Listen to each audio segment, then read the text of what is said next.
السلام عليكم ورحمة الله. ازيكم يا شباب؟ عاملين ايه؟ يا رب تكونوا بخير. ان شاء الله باذن الله في الريكورد ده هنتكلم بشيء من التفصيل عن دكتور حسام هو مين، دكتور دوبامين هو ايه، فارما ايه، كورسات يعني ايه. تمام كده؟ بسم الله. قبل ما تشترك في اي كورس صيدلة، قبل ما تشترك في اي كورس في كلية صيدلة عموما، يعني سواء مادة، مواد اللي انا بتكلم على المواد اللي حضرتك بتاخدها في الكلية، اعرف الاول مين الشخص اللي هتتعلم معاه. فبداية عايزين نسأل سؤال: مين هو دكتور حسام؟ لو أول مرة تسمع الاسم فخليني أقول لك إن الموضوع مش مجرد دكتور بيشرح محاضرات. إحنا بنتكلم عن صيدلي خريج كلية الصيدلة جامعة الأزهر بالقاهرة، خاض رحلة الصيدلة بكل تفاصيلها من أول المحاضرات والسكاشن والعملي والامتحانات لحد التخرج.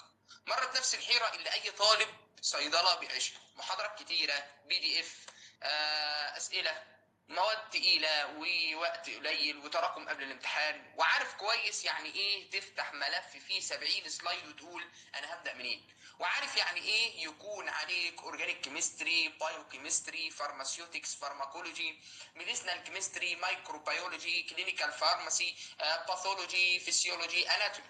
وتكتشف ان المشكله مش دايما ان الماده صعبه، المشكله احيانا ان محدش قالك تذاكرها ازاي. ومن هنا بدات الحكايه. دكتور دوبامين، دكتور دوبامين مش مجرد اسم كورسات، دي فكره ومنظومه اتبنت عشان تساعد طالب الصيدله،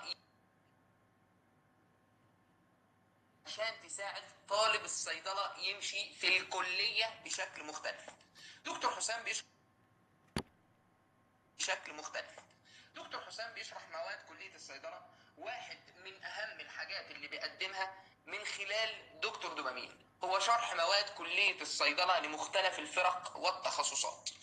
من المواد الأساسية اللي الطالب بيبدأ بيها في أول سنين الكلية لحد المواد المتقدمة في السنوات الأخيرة، الهدف إننا ناخد المادة اللي شكلها معقد ونحولها لحاجة ابسط، اوضح، مترابطه واسهل في المذاكره. بنشرح مواد زي الاورجانيك كيمستري والبايو كيمستري والفارماسيوتكس والفارماكولوجي والميديسنال كيمستري والمايكروبيولوجي والكلينيكال فارماسي والباثولوجي والفسيولوجي والاناتومي والاناليتيكال كيمستري والباراسيتولوجي وغيرها من مواد كليه الصيدله حسب الفرقه والجامعه والمقرر. لكن الفكره مش اني اقرا لك البي دي اف او اشرح السلايد وخلاص.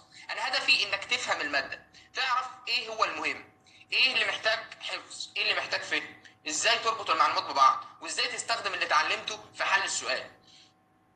لان طالب الصيدله مش محتاج حد يقول له احفظ الصفحه دي، قد ما محتاج حد يقول له افهم المعلومه دي واربطها بايه، ولما يجي السؤال هتفكر فيها ازاي. وعشان كده شرح الماده عندنا جزء من نظام كامل، مش الهدف النهائي لوحده. ليه دكتور دوبامين؟ يعني ليه تاخد مع دكتور دوبامين؟ لاننا مش عايزين الطالب يستنى لحد قبل الفاينل باسبوع ويبدا يسال: حد عنده ملخص؟ هل حد عنده اسئله؟ المحاضره دي مهمه يا شباب، اذاكر ازاي واذاكر منين؟ احنا عايزين الطالب من اول محاضره يكون عنده طريق واضح يفهم ويذاكر ويحل ويتابع ويختبر نفسه ويدخل الامتحان مستعد. طيب ايه اللي بيحصل داخل كورسات دكتور دوبامين؟ اول حاجه معانا شرح المحاضره. طبعا شرح المحاضره ده مش مجرد قراءه للبي دي اف، الهدف ان الطالب يفهم المحاضره ويعرف ايه المهم فيها، وايه اللي محتاج حفظ، وايه اللي محتاج فهم، وايه المعلومات المرتبطه ببعضها، وايه النقاط اللي محتاجه تركيز. بدل ما تشوف المحاضره 100 معلومه منفصله تبدا تشوفها موضوع واحد مترابط، والشرح بيكون مبني على داتا الدكتور والمقرر الخاص بالجامعه بتاعه حضرتك، علشان الطالب ما يتوهش بين مصادر مختلفة. ده أول حاجة. تاني حاجة بي دي اف للمراجعة. بعد ما بعت لك فيديو الشرح بيكون معاك مصدر مرتب للمراجعة، يعني بدل ما تفضل تدور بين تليجرام، واتساب، جوجل، ملفات كتير وتقول أذاكر منين، يبقى عندك مادة منظمة ترجع لها. تالت حاجة أسئلة وام سي كيوز. وهنا بنخرج من مرحلة أنا فاهم لمرحلة طيب وريني هتحل إزاي. لان القراءه لوحدها مش كفايه، لازم تحل وتغلط وتعرف غلطك وتصلحه وتحل تاني، وده بيخلي المذاكره تدريب حقيقي مش مجرد قراءه وحفظ. رابع حاجه معانا او دكتور دوبامين بيعملها متابعه الطالب، ودي واحده من اهم نقاط النظام. مش اشتراك، مش اشتركت فخد الفيديوهات وسلام عليكم، لا، لكن الطالب بيكون داخل نظام فيه متابعه، نعرف ذاكر ايه، فاهم ايه، واقف لحد فين، محتاج يراجع ايه، والدكتور بيتواصل مع الطالب ويساله في اللي ذاكره. يعني مش مجرد خلصت المحاضره لكن وريني فاهمها ولا لا. خامس حاجه بنقدمها امتحان بعد كل 3 محاضرات، وهنا بقى بنبدا نكشف الحقيقه. بعد كل 3 محاضرات بيكون في امتحان شامل. طب ليه يا دكتور؟ ليه؟ اشمعنى ليه بعد كل 3 محاضرات؟ عشان ما تستناش الفاينل عشان تعرف مستواك. بدل ما تكتشف قبل الامتحان بيوم انك مش فاكر اول 5 محاضرات، تكتشف بدري وتصلح بدري وتطور مستواك بدري. يعني مذاكره، اسئله، امتحانات، تقييم، تحسين. طب بنقدم كورسات في ايه؟ حسب الفرقه والجامعه والمقرر. بنشتغل على مواد مختلفه في كليه الصيدله، منها اورجانيك كيمستري، بايو كيمستري، فارماسيوتكس، فارماكولوجي، ميديسنال كيمستري، مايكروبيولوجي، كلينيكال فارماسي، باثولوجي، فيسيولوجي، اناليتيكال كيمستري، وهكذا. كل المواد من سنه اولى لغايه سنه 5، وغيرها من مواد الصيدله حسب احتياجات الطلاب والمناهج. ومش بستهدف سنه واحده، سواء انت اولى صيدله، تانية صيدله، تالتة صيدله، رابعه صيدله، 5 صيدله. كل مرحله ليها تحدياتها. اولى، هو احنا بندرس كل ده ليه؟ تانية، الموضوع بدأ يقلب جد. تالتة، هو فين الوقت؟ سنة رابعة، لسه في مواد تاني. 5، انا هتخرج امتى؟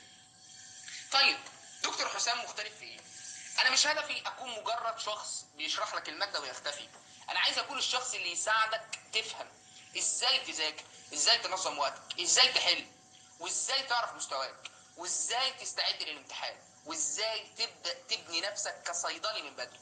لان هدفي مش انك تعتمد عليا طول الكليه، هدفي انك تتعلم ازاي تعتمد على نفسك بشكل صح. ومن طالب صيدله لخريج صيدله، انا مش بتكلم معاك من بعيد، انا خريج كليه الصيدله جامعه الازهر، وعشت رحله الكليه بنفسي. والنهارده بعد التخرج وانا داخل على مرحله جديده في حياتي المهنيه وبجهز للسفر الحمد لله، بقيت شايف الصوره بشكل مختلف. بقيت فاهم ان الكليه مش النهايه، بعدها في شغل وممارسه وسفر وتخصص وتطوير مستمر وفي كارير. وعشان كده دايما بقول للطالب ما تستناش التخرج عشان تبدا تفكر في مستقبلك، ابدا من اول سنه. طب ايه يا دكتور فلسفه دكتور دوبامين؟ مش عايزينك تبقى طالب يحفظ عشان الامتحان ينسى بعد الامتحان يبدا من الصفر كل ترم. عايزينك تبقى فاهم، منظم، بتعرف تذاكر، بتعرف تحل، بتعرف تقيس مستواك، وعندك هدف. لان في النهايه الشهاده لوحدها مش كفايه، اللي بيفرق فعلا انت عملت ايه بنفسك خلال سنين الكليه. وخليني اقول لك حاجه مهمه جدا، انا مش هقول لك اشترك معايا وهتجيب امتياز، ولا هبيع لك وهم ان الكورس هيذاكر مكانك. مفيش كورس في الدنيا يذاكر مكان الطالب، لكن اقدر اوفر لك شرح كويس، PDF، مراجعه، اسئله، متابعه، تقييم، امتحانات، تنظيم، ونظام تمشي عليه. انا اوفر لك الطريق وانت عليك المشوار. طيب ليه تختار دكتور دوبامين؟ لان انا مش بنبيع لك فيديوهات وخلاص، احنا بنحاول نبني لك نظام مذاكره متكامل، من اول شرح المحاضره لحد حل الاسئله، لحد المتابعه، لحد امتحان كل 3 محاضرات، لحد معرفه مستواك ونقاط ضعفك، لحد الاستعداد للفاينل.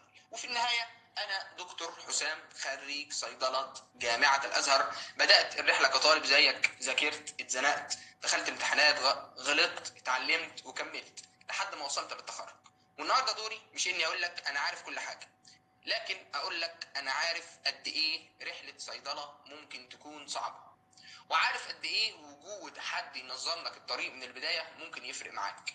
ومن هنا دكتور دوبامين مش مجرد كورس، مش مجرد فيديوهات، ومش مجرد شرح ماده، دي منظومه هدفها تخلي رحله طالب الصيدله اوضح واذكى واكثر تنظيما. ولو انت لسه في بدايه الطريق ما تنساش لحد ما تتزنق، ابدا صح من اول محاضره. وبكده يا شباب نكون خلصنا النهارده اللي احنا كنا عايزين نقول عليه، وان شاء الله باذن الله تابعونا بعد كده في نظام الكورسات وازاي هنحجز والحاجات دي كلها، وهنكمل ان شاء الله باذن الله باقي التوضيحات اللي احنا ماشيين فيها ان شاء الله باذن الله تعالى. واتمنى اكون فدتكم في هذا الريكورد، والسلام عليكم ورحمه الله وبركاته.